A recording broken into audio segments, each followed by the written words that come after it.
Good morning, baseball way of lifers. How you doing? Happy Saturday. Hope everybody's staying cool. Are you? That's good.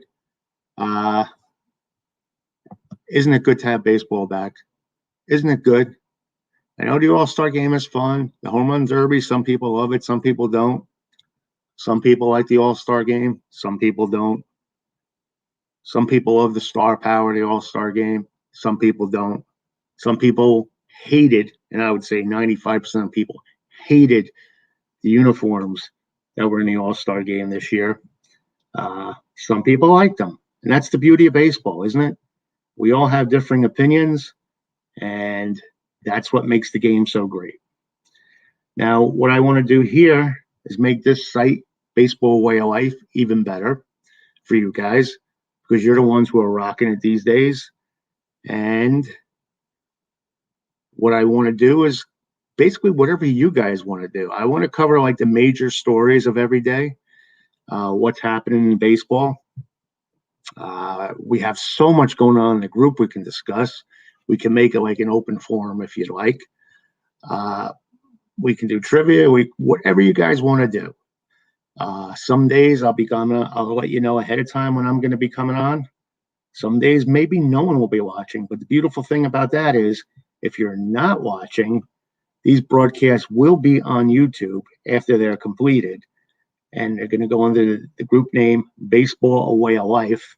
That's our YouTube page. So if you want to subscribe there and you think you might have missed one and you want to go ahead and watch it, please do. Please do. Once again, we're on YouTube, A Baseball Way of Life. And right now, we're simulcasting on the New York Mets Baseball Way of Life, Baseball Way of Life Facebook groups, the two Facebook groups, and our YouTube channel. So we're covering all the bases here. And like I said, there's so much going on in the group that you guys can discuss, bring it out in the open and talk about it. And if no one's willing to talk, I can just go on and talk about what's going on in baseball in general and even mention some of the things going on in the group. Who was amazed at the effort the San Diego Padres put through yesterday? Oh, my goodness.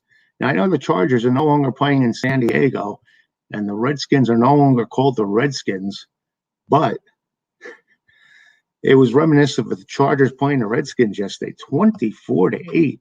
The Padres just went bonkers on the Nationals. And if that's the way you want to start a second half, then that's the way you want to start a second half. Give them credit. They couldn't have started much stronger than this. It was a record-breaking offensive night, and Jake Cronenworth was the star. He hit for the cycles in the Padres' 24-8 win over the Nationals. Now, if you're keeping score, that was the third cycle in Padre history. And they got 5 runs and a steal home from Tommy Pham, a grand slam from Will Myers, and several other remarkable individual performances at Nationals Park. On the road, they did this. Add it all up, and you get 24 runs, the most in the game in Padres history. They were relentless, and they just grinded it out. But how about Cronenworth? A lot of people weren't sure if he was the real deal or not, but guess what? He is.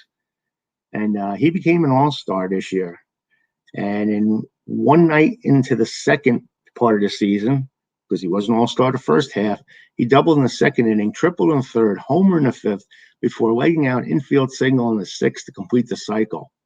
Now, he joined Matt Kemp in 2015 and Will Myers in 2017 as the only Padres there for the cycle.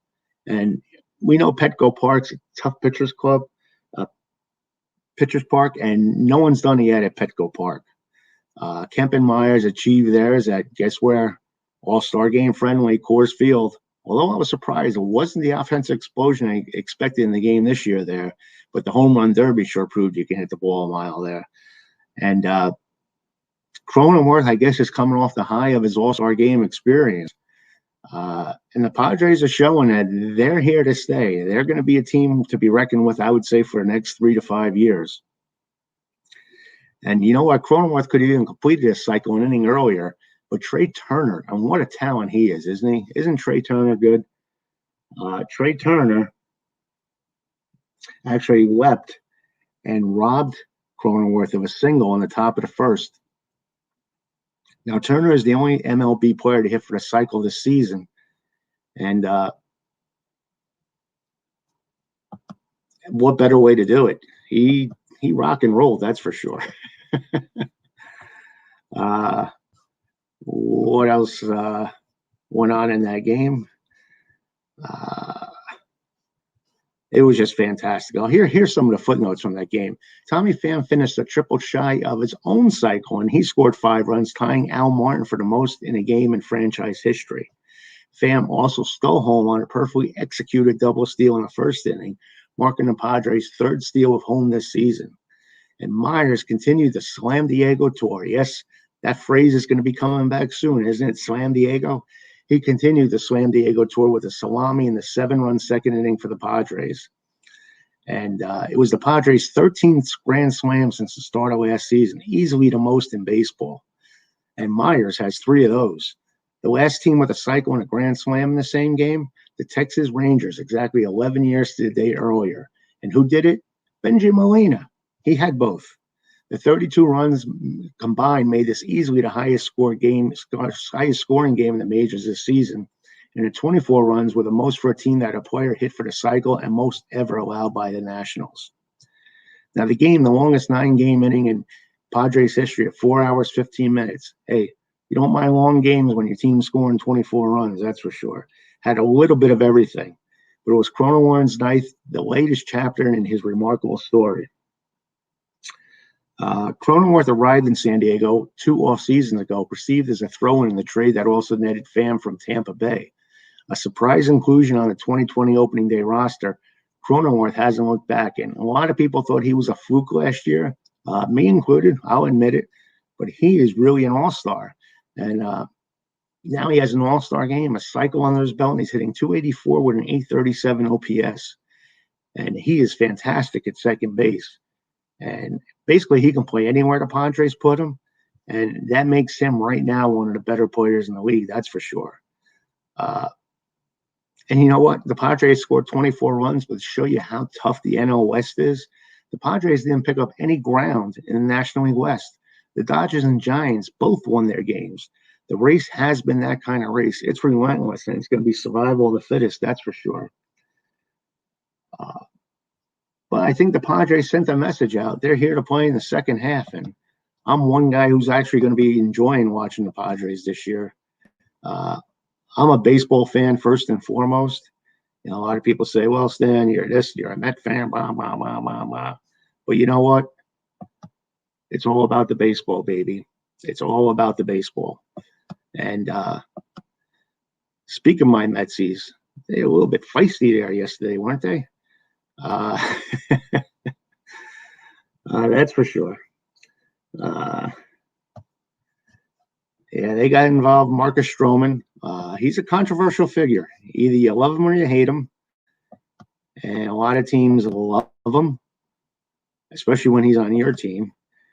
He's a competitor. He speaks his mind. And I don't know who started what yesterday. I don't pass judgment.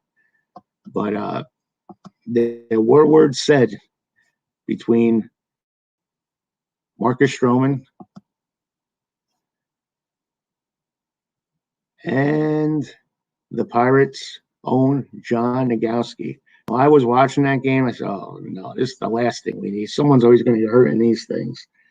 But with a runner on second and 2 outs in the bottom of the 5th inning, Pirates first baseman John Nogowski lined out to the Mets first baseman Pete Alonso to end the frame. Mets starter Marcus Stroman hopped off the mound, fired up, shouting back to his dugout.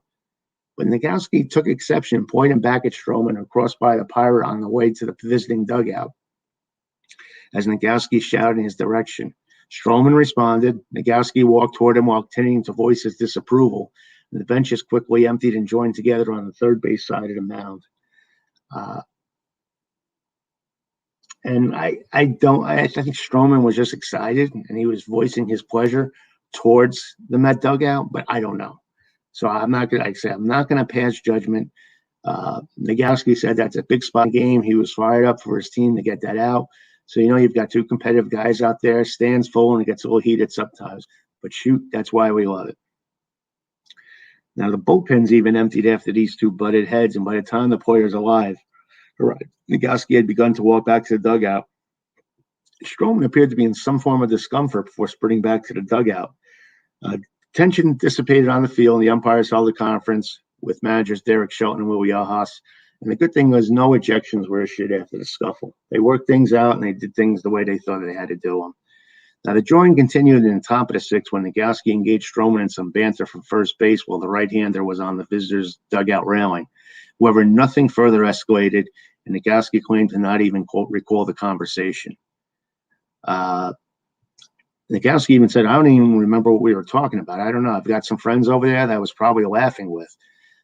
Video tells a much different story, and so does Stroman, who was seen making hand gestures of a person walking. I was just wondering why he was running away. That was it. But much like Nogowski's post-game comments, things gradually got more diplomatic and level-headed on the field as the game went on. The teams completed the game without incident or further words. That is until Stroman's post-game interview shortly after the game ended, in which he said Nogowski's face got all red embarrassment, and he declared, I fear nobody. I'm never one to let any man talk down on me, especially when it's not warranted at all. He's just a clown, man.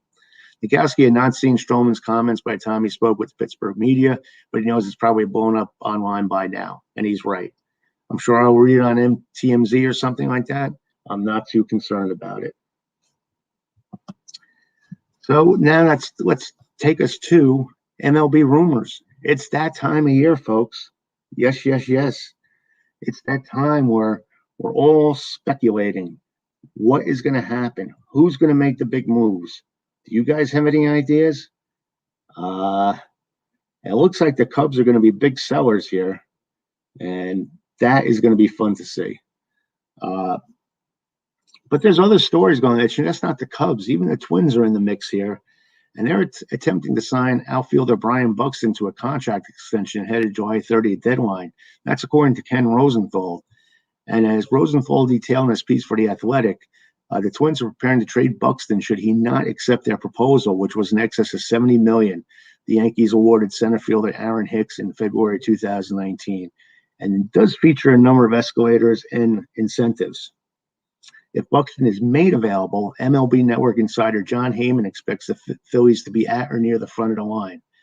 Phil center fielders have been among the MLB's lowest win runs created plus, and are tied for 19 inabouts. Need my coffee. Hold on. Cheers. Cheers, everyone. I love my grand dog.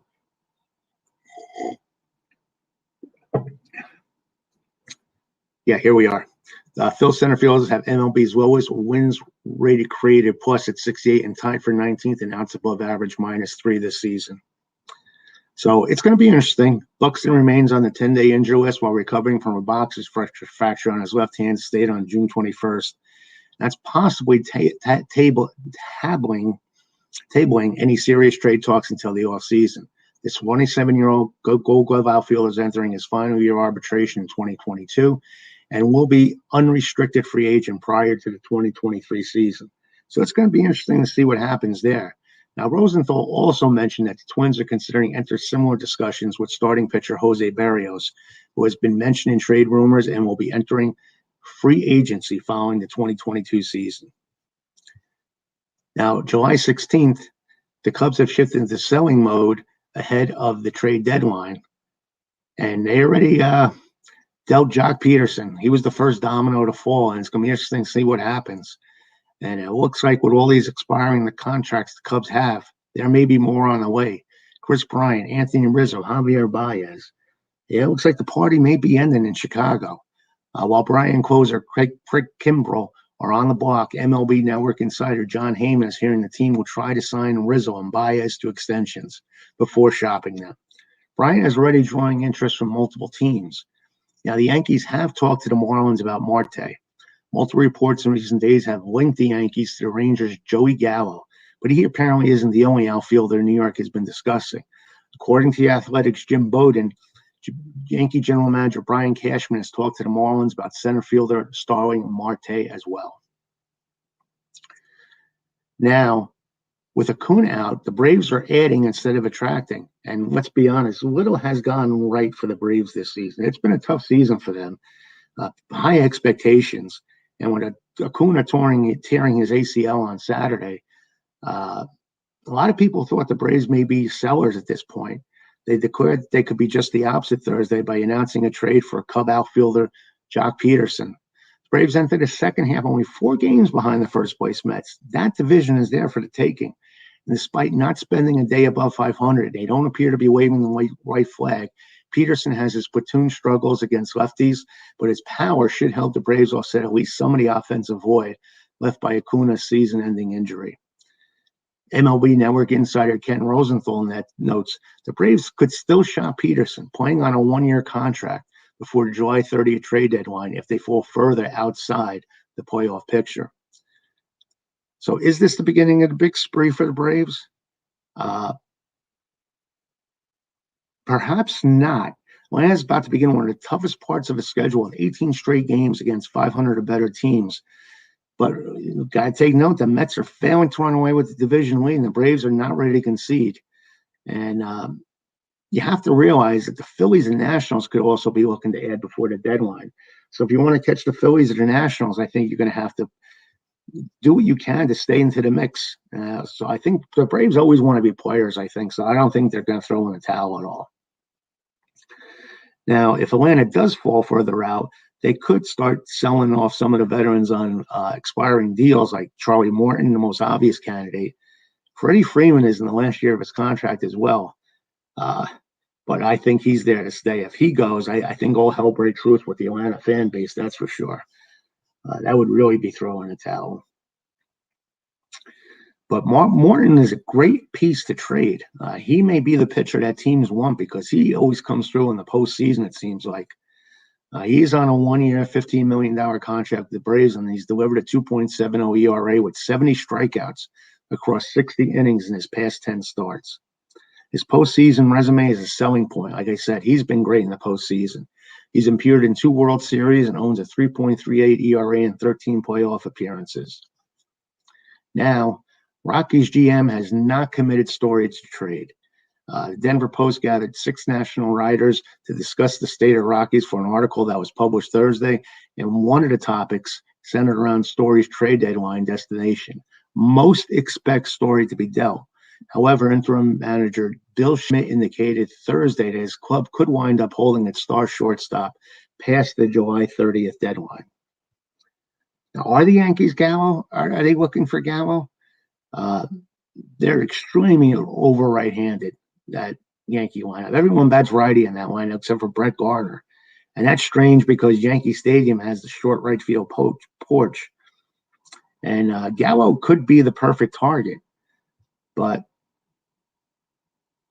who knows? The Yankees may even be sellers at the deadline. It's going to be rough with these COVID.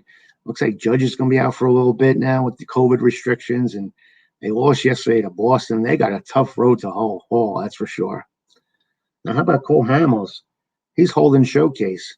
The Phillies will be in attendance. The Yankees will be in attendance. So it's going to be fun there. And that was on July 13th. He held a showcase. So we're going to have to see what happens there. And I don't think the Nationals will trade Max Scherzer, but stay tuned.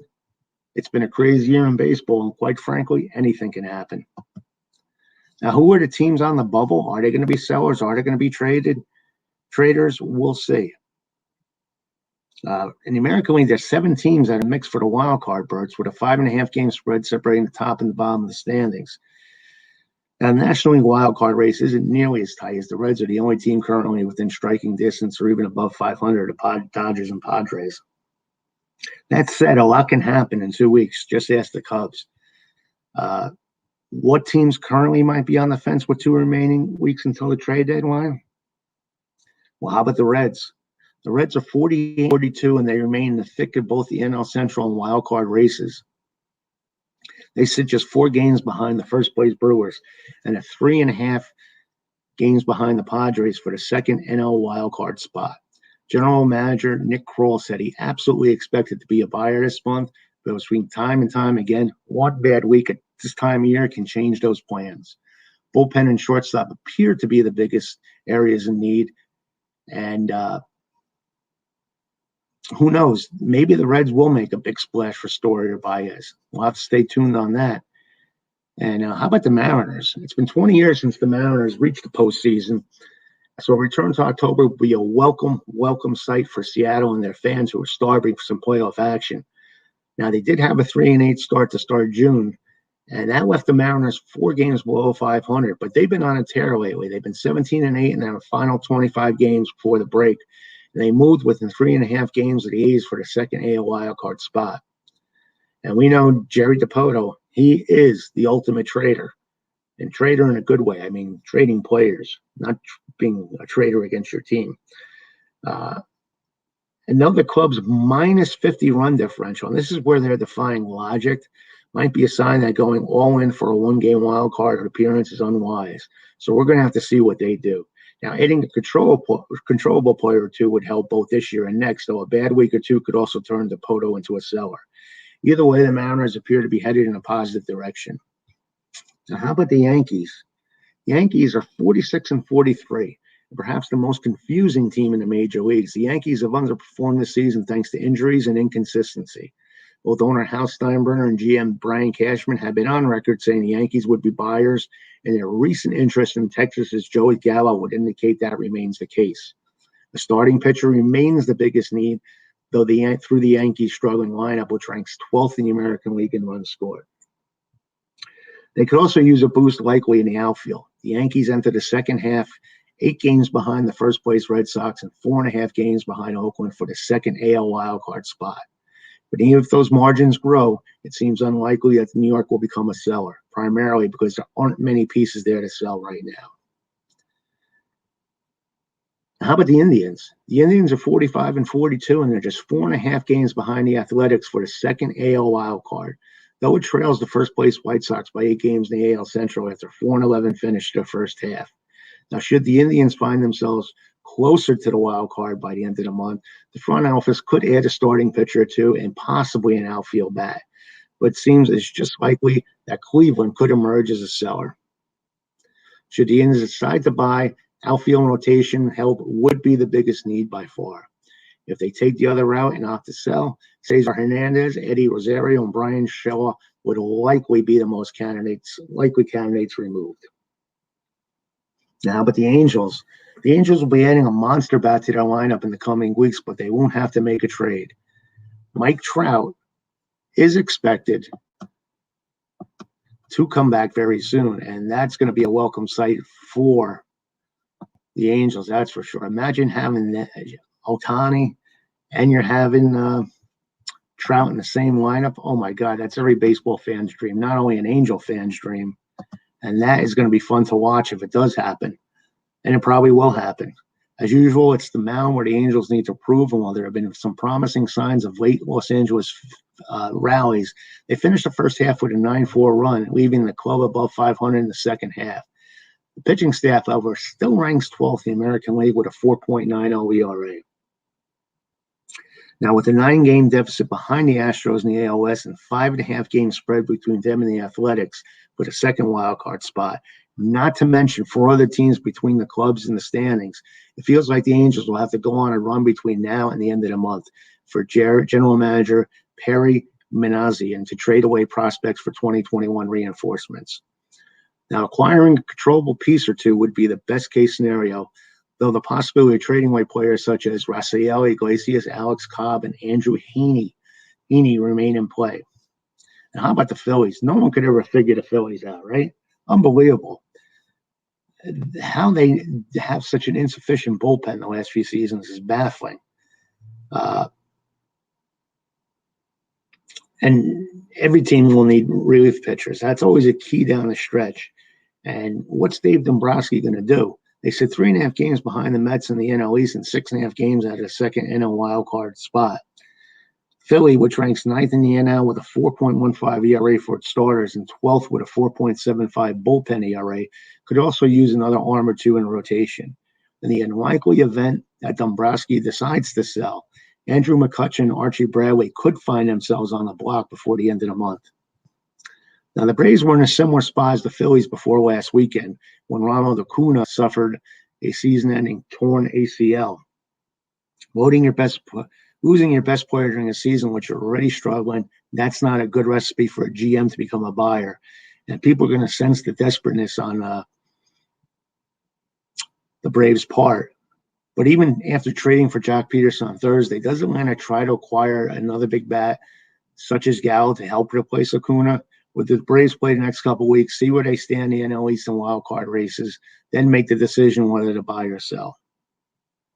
Free agents to be Charlie Morton and Drew Smyly would surely draw plenty of interest, though don't look for Freddie Freeman to be moved, as the Braves are looking to get him back on a multi-year deal. And I tell you, if they ever traded Freddie Freeman, all hell would break loose in Atlanta, that's for sure.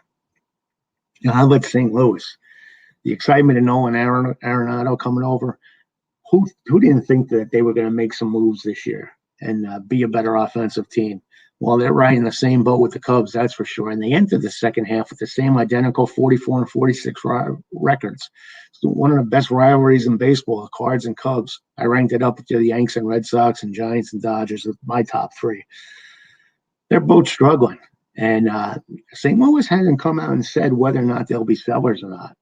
And unlike Chicago, which has several key players headed for free agency this fall, the Cards nucleus is mostly under control for 2022, creating less urgency for the front office to sell.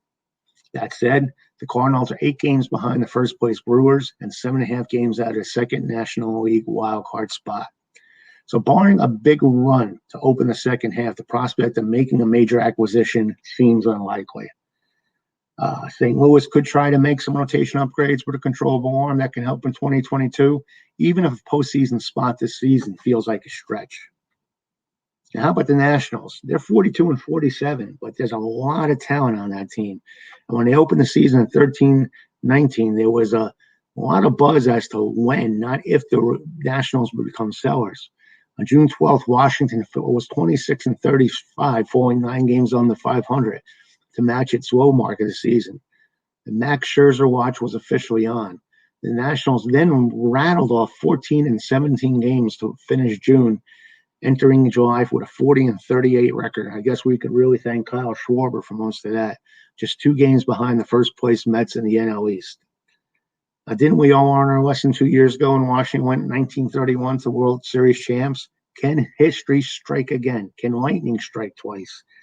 Well, unfortunately for the Nationals, the June momentum didn't carry into July as the Nationals limped into the break with a 2-9 record in their last 11. Now they're 6 games back in the division and 9 out of a wild card spot, leaving general manager Mike Rizzo waiting to see what the next 2 weeks will bring. Should they decide to sell, Brad Hand and Daniel Hudson would draw significant interest, as would Scherzer if Rizzo makes him available. So lots going on, that's for sure. And these next few weeks are really going to be huge. Huge, I tell you. And like I said, the Braves are players. They went out and got Stephen Vogt from the Diamondbacks. Now, he's a 36-year-old veteran. He had 12 with 5 homers and 693 OPS in 151 appearances for D-backs this year, but I'm sure he'll add to the depth, and you can never have enough catching. Now, the Braves did designate Jonathan Lucroy for assignment. He spent most of the season with AAA Gwinnett before joining the Atlanta's roster on July 7th, and he played just 2 games for the Braves. So that may be the end of the line for Jonathan, who was a great, great catcher in his day. That's tough. That's tough. And the Braves, like I said, they're having troubles. They've had Travis d'Arnaud. He sidelines and tearing ligaments in his left thumb on May 1st. And the Braves are really, really hoping that he returns to be the Braves' primary catcher at some point during the first half of August. And he was really hitting the ball well. Now, who isn't hitting the ball well? How about the New York Yankees? Eduardo Rodriguez made sure that happened yesterday. He cruised to a 4-0 victory over the depleted rivals in the delayed by a day opener of what will now be a 3-game series due to COVID protocols. The Red Sox moved to a 7-0 record against the Yankees this season. That's amazing. The Sox maintained a 1.5-game lead against the Rays in the American League East, and now the Yankees lead the Yankees by 9 games. So the Yankees are hanging on by a thread if they have any divisional hopes. And they're going to have to really start making a move and catching some teams if they want to be the wild card team. Now, Rodriguez allowed only 2 hits over 5 2/3 scoreless innings while walking 2 and striking out 8. He threw 96 pitches and generated 13 whiffs out of 41 swings the Yankees took against him. So he was on fire. He was on fire. And like I said, if they can get Sale back and Rodriguez pitching like he can, the Red Sox are going to make some moves this year. It was a good start for them in the second half. And Rodriguez did well before the break. He has a 2.83 ERA over his last 5 starts. So this can make even Boston even stronger. He threw 25 jumps yesterday. He's a tricky pitcher to hit. And a lot of batters aren't used to seeing that many changeups. Now, the Red Sox weren't exactly lighting Jordan Montgomery on fire. But with the strong Rodriguez effort and the strong effort by the bullpen, which has been key this year, and they got a 3-inning save by the team's number 6 prospect, Tanner Houck. And he just came up from the minor leagues, so that was huge for them. Houck was basically a starter through college in the minors, and in his limited experience with the Red Sox, he threw 49 pitches and topped out at 96.5 miles per hour with his fastball. So who knows? The Red Sox may have even something else up their sleeve in their arsenal. That would be good to see. And that's it. That's my top 5 stories. Like I said, anytime you guys want to pop on and make comments and talk about what's going on in the group, whatever, your wish is my command. Please do so. And please subscribe to the YouTube cast. When you're watching this on YouTube, just hit subscribe. Every time we come up with a new one, you'll be alerted and you can watch it. And please do participate in the group, Baseball Way of Life. If you're not a member, please join. And like I said, please subscribe to this YouTube cast. We do a podcast every day, which I'll be doing after this. And we do in the podcast, we talk specifically about what's going on in the group. We do trivia, Jeopardy, et cetera, et cetera, et cetera, et cetera, et cetera, et cetera. And it's always fun. We talk about on this date in baseball history. So it's always fun in the group too. So that's it today for us in the YouTube world. So hope you enjoyed it. And we'll talk again tomorrow. Have a great day. Enjoy the games.